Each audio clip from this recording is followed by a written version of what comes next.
जहां एक तरफ पूरे बिहार में इस बात की चर्चा है कि अगला मुख्यमंत्री यानी नया मुख्यमंत्री कौन होगा नीतीश कुमार के राज्यसभा जाने के बाद, और इस नाम को लेकर हर कोई जानना चाहता है कि कौन आगे जिम्मेदारी संभालेगा। इस बीच सुप्रीम कोर्ट के एक फैसले से लालू यादव को बड़ा झटका लगा है। दरअसल सुप्रीम कोर्ट ने सोमवार को बिहार के पूर्व मुख्यमंत्री लालू प्रसाद यादव को बड़ा झटका देते हुए उनकी याचिका खारिज कर दी। इसमें उन्होंने कथित लैंड फॉर जॉब स्कीम की कार्रवाई को रद्द करने की मांग की थी। जस्टिस एम सुद्रेश और एन कोटेश्वर सिंह की पीठ ने इस मामले में कोई आदेश पारित करने से इनकार कर दिया, लेकिन यादव को मुकदमे की सुनवाई के दौरान अपनी कानूनी आपत्तियां उठाने की अनुमति दी। इसके अलावा कोर्ट ने लालू यादव की निचली अदालत के सामने व्यक्तिगत उपस्थिति की आवश्यकता को भी खत्म कर दिया। इसके बाद कोर्ट ने दिल्ली हाई कोर्ट के एक आदेश के खिलाफ यादव द्वारा दायर अपील को निपटारा किया।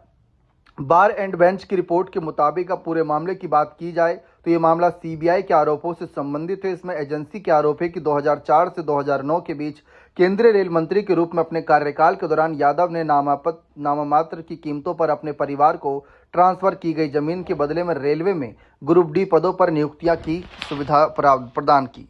एजेंसी के अनुसार कई नौकरी चाहने वालों या उनके रिश्तेदारों ने कथित तौर पर पटना और अन्य जगहों में यादव के परिवार के सदस्य और संबंधित संस्थाओं को बिना किसी सार्वजनिक भर्ती प्रक्रिया के लेनदेन की व्यवस्था के तहत जमीन बेची या उपहार में दी। यादव परिवार ने इन आरोपों का खंडन करते हुए कहा कि ये राजनीतिक रूप से प्रेरित है।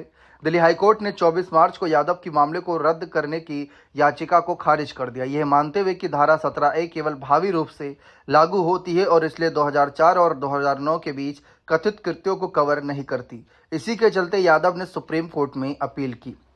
इस बीच अभियोजन पक्ष की तरफ से additional solicitor general SV Raju ने तर्क दिया कि यादव को भ्रष्टाचार निवारण अधिनियम PC एक्ट की धारा 17A के तहत संरक्षण प्राप्त नहीं था। उन्होंने कहा कि यह प्रावधान केवल तभी लागू होता है जब किसी लोक सेवक के खिलाफ आधिकारिक क्षमता में लिए गए निर्णयों के संबंध में जांच चल रही हो, जिसके लिए पूर्व स्वीकृति जरूरी हो। राजू ने कहा कि इस मामले में यादव रेलवे नियुक्तियां करने के लिए सक्षम प्राधिकारी नहीं थे। दूसरी तरफ यादव की ओर से पेश हुए वरिष्ठ वकील कपिल सिब्बल ने तर्क दिया कि अभियोजन पक्ष अपना रुख बदल रहा है।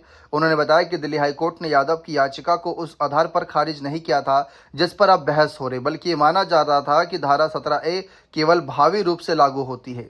सिब्बल ने आगे तर्क दिया कि अभियोजन पक्ष के खुद के मामले से यह भी स्पष्ट होता है कि यादव ने अपनी आधिकारिक क्षमता में कार्य किया, क्योंकि उन पर रेल मंत्री के रूप में अपने कार्यकाल के दौरान नियुक्तियों को प्रभावित करने का आरोप है। अपने आदेश में कोर्ट ने उठाए गए कानूनी सवालों पर कोई निर्णायक फैसला नहीं दिया।